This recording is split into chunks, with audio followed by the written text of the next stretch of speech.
Cancel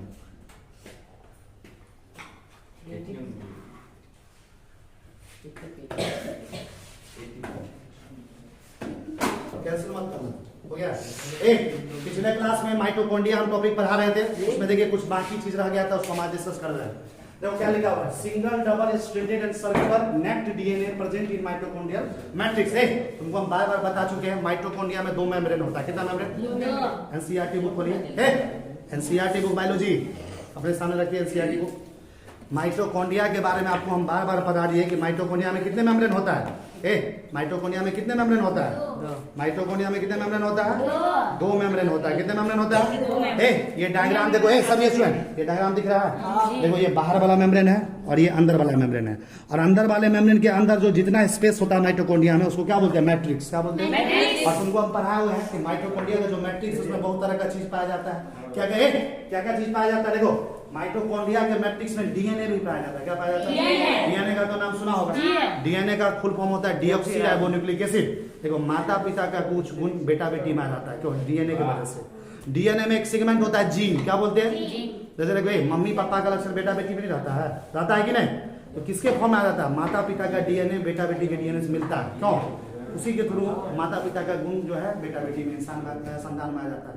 समझ में आ रहा? ये जो माइटोकॉन्ड्रिया के मैट्रिक्स में जो डीएनए पाया जाता है, वो कैसा डीएनए होता है? सिंगल। कैसा होता है? सिंगल होता है। डबल स्टैंडर्ड मतलब ऐसे, देखो ऐसे ऐसे हुआ, ऐसे हुआ, ऐसे घुमावदार होता है। समझ में आ रहा? सिंगल, डबल स्टैंडर्ड और सर्कुलर। सर्कुलर समझते हो, गोला टाइप का। इस टाइप का डीएनए जो है कहाँ पाया जाएगा? माइटोकॉन्ड्रिया के मैट्रिक्स में। समझ आ रहा? देखो mitochondria DNA is 1% of total DNA cell. पूरे सेल में सिर्फ माइटोकॉन्ड्रिया ही होता है क्या? और भी चीज होता है? सेल में न्यूक्लियस भी होता है, गोल्जी बॉडी भी होता है, एंडोप्लाज्मिक रेटिकुलम भी होता है। सब पता है कि नहीं? साइटोप्लाज्म में कोशिका में पाए जाने वाला स्ट्रक्चर है विजय। तो कह रहा सेल में जितना भी डीएनए है, सेल में मान लो 100% डीएनए है, उसमें 1% डीएनए माइटोकॉन्ड्रिया के अंदर होता है। कहाँ पे होता है? मान लो पूरे सेल में कितना परसेंट डीएनए? 100%, उसमें 1% डीएनए कहाँ जाता है? माइटोकॉन्ड्रिया के अंदर ही होता है। समझ में आ रहा? और माइटोकॉन्ड्रिया के अंदर जो डीएनए होता है, उसमें क्या लिखा है? It is rich in GC content. अब तुम पूछेगा सर ये जीसी क्या होता है? अभी तुमको जीसी समझ में नहीं आएगा, हम आगे एक टॉपिक है, बहुत सारा टॉपिक जहाँ पे ये पढ़ाएंगे तुमको। किस टॉपिक में? Cell cycle. अब जो अगला चैप्टर शुरू करेंगे ना, सेल चैप्टर खत्म होने के बाद अगला टॉपिक है सेल साइकिल। उसमें पढ़ाएंगे 4-5 तरह का बेस होता है नाइट्रोजन। देखो एक को बोलते हैं एडिनोसिन। क्या बोलते हैं? देखो समझ में आ रहा है? एडिनोसिन एक जैसे होता है। एक को बोलते हैं एडनिन, इसको बोलते हैं एडनिन। क्या बोलते हैं? इसको बोलते हैं ग्वानिन। क्या बोलते हैं? सी को बोलते हैं साइटोसिन। क्या बोलते हैं? टी को बोलते हैं थाइमिन। समझा? इसका स्ट्रक्चर क्या होता है, ये क्या होता है, एक तरह का बेस होता है, सब पढ़ाएंगे डिटेल में। तो देखो माइटोकॉन्ड्रिया के अंदर जो डीएनए है जीसी रिच कंटेंट है, मतलब ग्वानिन का मात्रा और साइटोसिन का मात्रा। जी का मतलब क्या होता है? ग्वानिन। क्या होता है? सी का मतलब होता है साइटोसिन। ये दोनों का मात्रा माइटोकॉन्ड्रिया के डीएनए में ज्यादा होता है। क्या होता है? ज्यादा। इसी वजह से इसको कहते हैं जीसी रिच। क्या बोलते हैं? GC rich. जी का मतलब क्या होगा? ग्वानिन। क्या होगा? सी का मतलब होगा साइटोसिन। क्या होगा? ये सब पढ़ाएंगे। क्या होगा आगे? देखो mitochondrial DNA can code the synthesis of some types of proteins. Rest of the proteins and enzymes of mitochondria are synthesized under the control of nuclear gene. देखो इसका मतलब क्या हुआ? देखो माइटोकॉन्ड्रिया के अंदर जो डीएनए है मैट्रिक्स के अंदर, वो क्या करता है? प्रोटीन बनाने का अपने पास इंफॉर्मेशन रखता है। क्या बनाने का? प्रोटीन बनाने का अपने पास क्या रखता है? इंफॉर्मेशन। और उसको कोड करता है। कोड करने का मतलब हुआ प्रोटीन बनाने में मदद करता है। प्रोटीन बनाने में क्या करता है? आप बाकी जो प्रोटीन हुआ, मतलब माइटोकॉन्ड्रिया के अंदर जो प्रोटीन बना सो, बाकी जो प्रोटीन बच गया पूरा सेल में, उसको कौन बनाता है? वो किसके अंदर बनता है? न्यूक्लियर जीन्स के अंदर। किसके अंदर? उसको कंट्रोल कौन करता है? जीन। कौन करता है? न्यूक्लियस के अंदर पाया जाने वाला जो जीन है वो उसको कंट्रोल करता है, बाकी प्रोटीन को। और माइटोकॉन्ड्रिया वाला डीएनए क्या करता है? प्रोटीन बनाने में काम आता है। क्या चीज बनाने में? अब देखो यहाँ पे क्या लिखा है? Enzymes for replication and transcription of DNA like DNA polymerase and RNA polymerase are found in mitochondrial matrix. अब देखो यहाँ पे 2 प्रोसेस है, एक को बोलते हैं डीएनए रेप्लिकेशन, एक को बोलते हैं डीएनए ट्रांसक्रिप्शन। आप उनसे पूछेगा कोई कि सर ये रेप्लिकेशन क्या होता है, ट्रांसक्रिप्शन आगे हम आने वाले चैप्टर में पढ़ाएंगे डिटेल में। रेप्लिकेशन का मतलब जैसे एक डीएनए है ना, अगर कहेगा कोई कि डीएनए का रेप्लिकेशन हो गया, मतलब डीएनए अब दो हो गया, कितना हो गया? दो। एक चीज रेप्लिकेशन का मतलब वो अपना दुगुना बढ़ा लिया, कितना बढ़ा लिया? रेप्लिकेट करना मतलब हुआ बायोलॉजी में दोगुना, क्या हुआ? सारा डीएनए का रेप्लिकेशन हो रहा, तो डीएनए का मतलब डीएनए कितना हो गया? 2। बात समझ रहा? एक प्रोसेस है ट्रांसक्रिप्शन, क्या है? ये रेप्लिकेशन और ट्रांसक्रिप्शन हम आगे तुमको पढ़ाएंगे 11th क्लास में, ठीक है? बस अभी इतना याद रखो कि रेप्लिकेशन प्रोसेस के लिए, ट्रांसक्रिप्शन प्रोसेस के लिए जो एंजाइम्स होता है, क्या होता है? एंजाइम्स क्या होता है? एक तरह का प्रोटीन। जैसे देखो रेप्लिकेशन में कौन एंजाइम मदद करता है? DNA polymerase. क्या मदद करता है? और ट्रांसक्रिप्शन में कौन मदद करता है? RNA polymerase. ये दोनों एंजाइम कहाँ पाया जाता है? माइटोकॉन्ड्रिया के मैट्रिक्स में। कहाँ पाया जाता है? बस इतना भी याद रखना, ठीक है? ये होता क्या है आगे हम पढ़ाएंगे। आगे देखो, अब तुमसे पूछ रहा अगला पॉइंट, माइटोकॉन्ड्रिया का सारा कहानी खत्म हो गया, डायग्राम भी हम बना दिए हैं। आप तुमसे पूछेगा कि माइटोकॉन्ड्रिया जो पाया जाता है किसी भी सेल में, कहाँ पाया जाता है? लिविंग सेल में, जिंदा कोशिका में, जीवित कोशिका में पाया जाता है, प्लांट के अंदर, एनिमल के अंदर, हमारे शरीर के अंदर। तो माइटोकॉन्ड्रिया करता क्या है?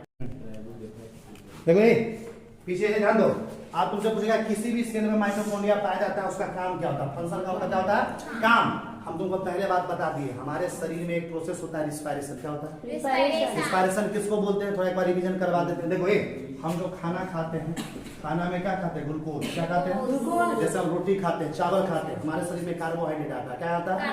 कार्बोहाइड्रेट में क्या आता है? ग्लूकोज। और हम लोग सांस लेने के दौरान ऑक्सीजन भी लेते हैं, तो ग्लूकोज को ऑक्सीजन क्या करता है? तोड़ता है। क्या करता है? ऑक्सीजन ग्लूकोज को क्या करेगा? जब ग्लूकोज को ऑक्सीजन तोड़ता है, यहाँ पे क्या रिलीज होता है? Carbon dioxide 6CO2। साथ साथ क्या रिलीज होता है? पानी। क्या रिलीज होता है? साथ साथ एटीपी के फॉर्म में एनर्जी रिलीज होता है। एटीपी के फॉर्म में क्या रिलीज होता है? इस प्रोसेस को हम बोलते हैं रिस्पायरेशन। क्या बोलते हैं? ये रिस्पायरेशन कहाँ होता है? माइटोकॉन्ड्रिया के अंदर। क्या होता है? माइटोकॉन्ड्रिया के अंदर। इसलिए माइटोकॉन्ड्रिया एनर्जी को एटीपी के फॉर्म में स्टोर करता है। किसके फॉर्म में? इसलिए माइटोकॉन्ड्रिया को कहा जाता है पावर हाउस ऑफ सेल। क्या कहा जाता है? तो देखो सबसे पहला काम क्या होगा? जो रिस्पायरेशन होता है, एरोबिक रिस्पायरेशन, ऑक्सीजन के प्रेजेंस में हो रहा है ना, जिसको बोलते हैं एरोबिक। ऑक्सीजन के अगर एब्सेंस में होता है, अनुपस्थित में, उसको बोलते हैं एनारोबिक। क्या बोलते हैं? ये रिस्पायरेशन है ऑक्सीजन का प्रेजेंस में, है ना, ऑक्सीजन के प्रेजेंस में हो रहा है, इसको बोलते हैं एरोबिक रिस्पायरेशन। यानी सेल के अंदर जो एरोबिक रिस्पायरेशन होता है, चाहे प्लांट्स में हो, एनिमल्स में हो, हमारे शरीर में हो, एक सारा का सारा किसके अंदर होता है? माइटोकॉन्ड्रिया के पास। किसको करवाता है? क्या लिखा है?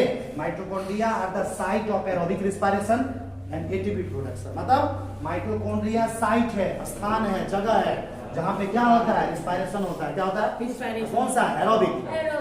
क्या होता है? एटीपी का प्रोडक्शन। देखो एटीपी बन रहा है कि नहीं? एटीपी का प्रोडक्शन हो रहा है। माइटोकॉन्ड्रिया का मेन काम क्या है? एटीपी बनाना। क्या काम है?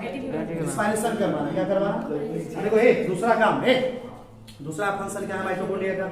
Mitochondria open describe as power house और स्टोरेज वैक्यूम। देखो क्या लिखा है? माइटोकॉन्ड्रिया का हम बहुत सारा नाम पहले भी लिखा चुके, लिखा थे। माइटोकॉन्ड्रिया का बहुत सारा नाम लिखा था कल या पिछले क्लास में। इसमें ये भी लिखा था माइटोकॉन्ड्रिया को क्या कहा जाता है? Power house of cell. क्या कहा जाता है? इसको कहते हैं स्टोरेज बैटरी ऑफ सेल। क्या कहा जाता है? Storage battery of cell. क्यों? देखो क्या लिखा? Because they store energy in the form of ATP. क्यों? क्योंकि ऊर्जा को संग्रह करके रखता है, जमा करके रखता है एटीपी के फॉर्म में। किसके फॉर्म में? एटीपी के फॉर्म में। इसी वजह से इसको कहा जाता है पावर हाउस ऑफ सेल या स्टोरेज बैटरी ऑफ सेल। यही दो काम होता है माइटोकॉन्ड्रिया। जैसे देखो हम तुमको पढ़ाए थे सेल वॉल, कोशिका भित्ति। क्या पढ़ाए थे? हम बोले जब प्लांट में सेल वॉल क्या करता है? प्रोटेक्शन देता है। क्या करता है? फिर पढ़ाए थे सेल मेम्ब्रेन, याद है? कोशिका झिल्ली। हम क्या बोले थे? कोशिका झिल्ली का क्या काम होता है? सेल मेम्ब्रेन का किसी भी चीज को आने जाने के लिए रास्ता देता है। याद आ रहा है? तो उसी तरह माइटोकॉन्ड्रिया का काम क्या होता है? रिस्पायरेशन करवाता है, एरोबिक रिस्पायरेशन, एटीपी बनाता है। क्या बनाता है? एटीपी बनाता है। मेन काम तुमको पता होना चाहिए। आगे देखो एटीपी का पूरा नाम क्या होता है? Adenosine triphosphate. ए का मतलब एडेनोसाइन, टी का मतलब ट्राई मतलब 3, पी का मतलब फॉस्फेट। समझ आ रहा? तो एटीपी का पूरा नाम क्या हो जाएगा? Adenosine triphosphate. This ATP is also known as energy currency of cell. देखो इस एटीपी को एक और नाम से जानते हैं, इसको कहते हैं एनर्जी करेंसी, एनर्जी का भंडार। जैसे कहता मुकेश अंबानी के पास बहुत ज्यादा पैसा है, तो एटीपी के पास बहुत ज्यादा एनर्जी है। क्या है? एनर्जी। समझ आ रहा क्या बोले? मुकेश अंबानी, अलीन अंबानी, रतन टाटा, मेहुल चौकसी, कौन कौन सब है ना?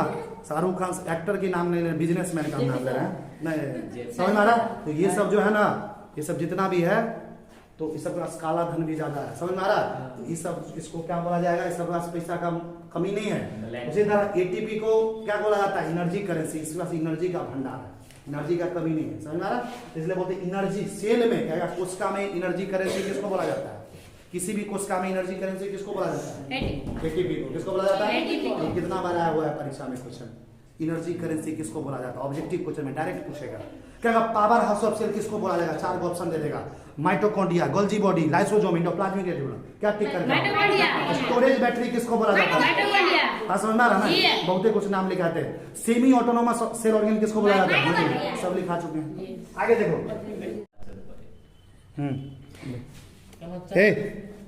अब अगला टॉपिक देखो, लास्ट में क्या लिखा? Biogenesis of mitochondria. क्या लिखा हुआ है? बायोजेनेसिस। देखो जेनेसिस का मतलब होता है कोई भी चीज कैसे बनता है।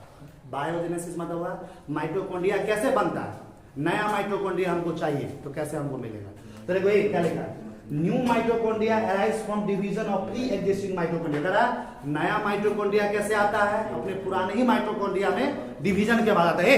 सेल चैप्टर पढ़े ना पहला, उसमें पहले शुरू में क्या पढ़ाए थे कि नया सेल कैसे आता है? अपने पुराने सेल से डिवीजन के बाद। याद आ रहा? तो नया माइटोकॉन्ड्रिया कैसे आता है? पुराने ही प्री एग्जिस्टिंग मतलब पुराने ही माइटोकॉन्ड्रिया में डिवीजन के बाद नया माइटोकॉन्ड्रिया आता है। और किस प्रोसेस से डिवीजन होता है माइटोकॉन्ड्रिया का? Binary fusion. क्या नाम है? कौन सा प्रोसेस लिखा है? पुराने माइटोकॉन्ड्रिया में एक प्रोसेस होता है बाइनरी फ्यूजन। मतलब जैसे ही पुराने माइटोकॉन्ड्रिया में बाइनरी फ्यूजन होगा ना, किसी भी चीज का अगर बाइनरी फ्यूजन करवाया जाता है तो दो भाग बनता है उसका। कितना? बाइनरी फ्यूजन में एक पार्ट कितने पार्ट में बन जाता है? 2। अब मल्टीपल फ्यूजन करवाएंगे तो 2 से ज्यादा पार्ट। 2 तरह का फ्यूजन होता है। एक कहते हैं बाइनरी फ्यूजन, एक कहते हैं मल्टीपल फ्यूजन। तुमको हम रिप्रोडक्शन चैप्टर में पढ़ाएंगे 12वीं क्लास में। रिप्रोडक्शन 12वीं में पढ़ना है, उसमें तुमको पढ़ाएंगे फ्यूजन 2 तरह का होता है। कितने तरह का? एक को बोलते हैं बाइनरी फ्यूजन, एक को कहते हैं मल्टीपल फ्यूजन। बाइनरी फ्यूजन में कोई भी चीज का बाइनरी फ्यूजन होता है तो कितना भाग बनता है? 2। अब मल्टीपल फ्यूजन में 2 से ज्यादा। तो पुराने माइटोकॉन्ड्रिया का हम बाइनरी फ्यूजन करवाएंगे तो हमें नया माइटोकॉन्ड्रिया मिलेगा। क्या मिलेगा? आगे देखो, mitochondria divides bye binary fusion. तुमसे पूछेगा परीक्षा में माइटोकॉन्ड्रिया किस प्रोसेस से डिवाइड करता है? किस प्रोसेस से कोश का विभाजन होता है माइटोकॉन्ड्रिया में? क्या बताओगे? Binary fusion. याद रखना, इंपॉर्टेंट पॉइंट। आगे देखो, माइटोकॉन्ड्रिया है इंडोसिम्बायोटिक ओरिजिन फ्रॉम प्रोकैरियोटिक सेल। देखो इसका मतलब क्या हुआ? लोगों का मानना है कि माइटोकॉन्ड्रिया प्रोकैरियोटिक सेल से भी मिलता है। कहां से मिलता है? प्रोकैरियोटिक। हम पढ़ा थे 2 तरह का सेल होता है, को कहते हैं प्रोकैरियोटिक सेल, को कहते हैं यूकैरियोटिक सेल। तुम्हारे परीक्षा में एक बार आया भी था कुछ ऐसा उसके बाद। तो प्रोकैरियोटिक सेल से भी हमको माइटोकॉन्ड्रिया प्राप्त होता है। तो इसके साथ साथ आपका माइटोकॉन्ड्रिया का कहानी यहीं पे खत्म है। और नेक्स्ट लेक्चर में हम शुरू करेंगे प्लास्टिड्स। क्या शुरू करेंगे? ये नया टॉपिक है, इसको आपको हम कल के क्लास में स्टार्ट करेंगे। देखिए